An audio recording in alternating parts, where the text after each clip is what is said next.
Principal, Mr. Brinker, and our class salutatorian, John Velasquez. Thank you, Brooke. John has earned the opportunity to serve as our salutatorian this evening and is completing a distinguished career at West Senior.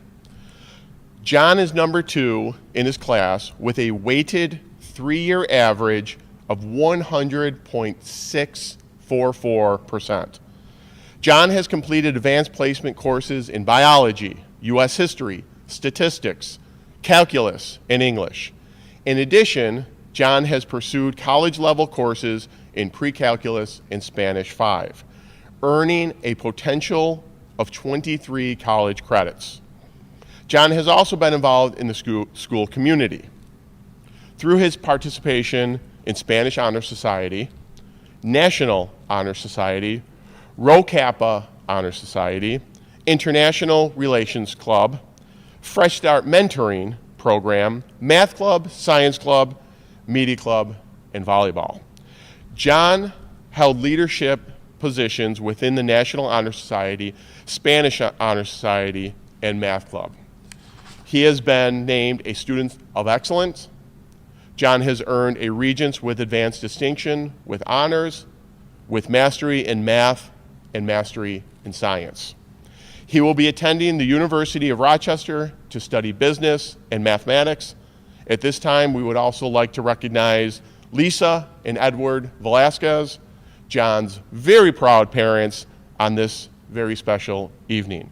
Congratulations to you. John, we are proud to present you with a medal and our best wishes for the future. Congratulations. Thank you, Mr. Brinker. Good evening, everyone. First and foremost, I would like to extend my congratulations to all of the 2020 graduates. While tonight was not the ideal way we had anticipated acknowledging the years of our diligent work habits, I want to accentuate even more now the quandaries we have endured throughout our academic careers.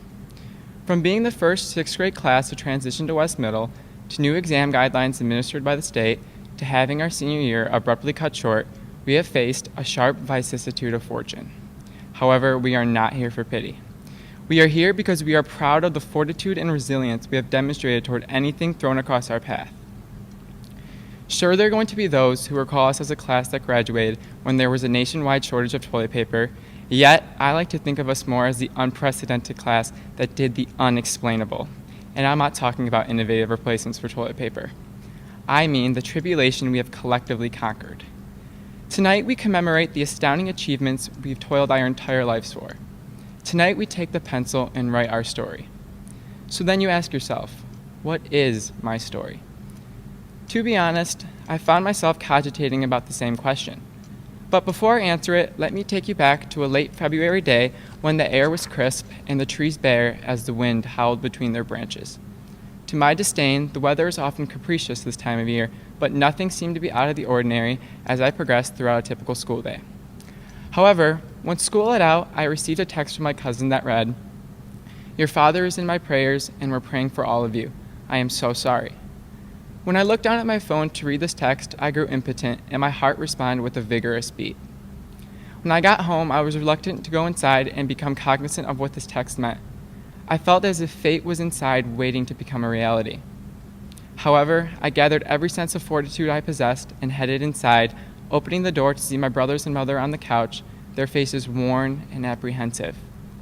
My mother immediately pulled me aside saying, "Your father is being rushed in a helicopter as we speak for emergency open heart surgery." Her words were succinct, and I remember the tenderness of her voice that seemed to ease the pain only a little. This news struck me like a bat, and I fell into my mother's arms, weeping until the tears were absent. As it grew later, my countenance became worn like the others. My father had been away on business in Florida during the incident, and it made me feel powerless. I began thinking of all that I wanted to accomplish alongside my role model, my hero, my father.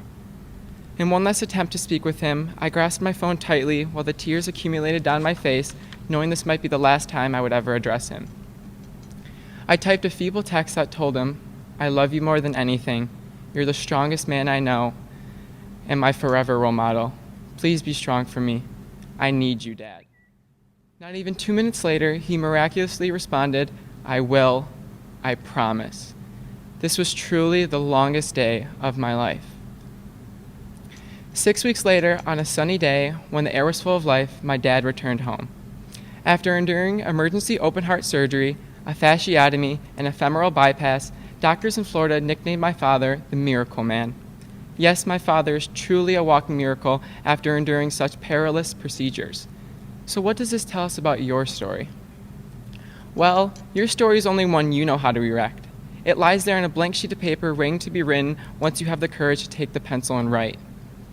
There will be days like mine where you will find your story taking you down a road with which you are unfamiliar and for which you feel unprepared. I can assure you this road is going to make you feel uncomfortable, apprehensive, and trepidatious. You may even ruminate about its purpose. However, that is how you should feel, because if you're afraid to fail, it means you never really tried at all. Thinking back to my personal anecdote, surely I did not anticipate or want my story to take such a sharp turn.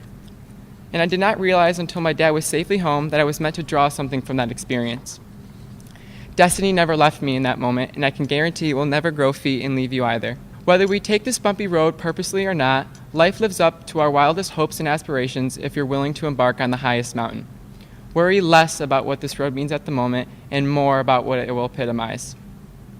As poet Robert Frost once stated, 2 roads diverged in a wood, and I took the one less traveled by, and that made all the difference. Sometimes our hearts desire to lead us down the path frequently taken because as humans we tend to choose the uncomplicated route in fear of failing. This path, regardless of the serenity that it seems to accompany, does not allow us to experience the lasting benefits of a cultivated mind.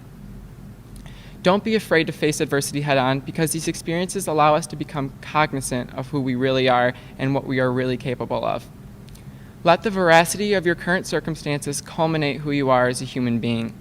When the road veers left unexpectedly, do not place your ambitions on an insular shelf because I can assure you, you are not alone on this journey. Find that something that continuously brings you a sense of vehemence and run with it, never looking back. Regret is an odious idea that I so desperately want you to circumvent because in my opinion, that is not choosing the road less traveled. As this chapter closes, let it engulf you and never forget where you came from as you progress to the next. Your pencil is sharpened now and your story is waiting. Chapter 2 begins now.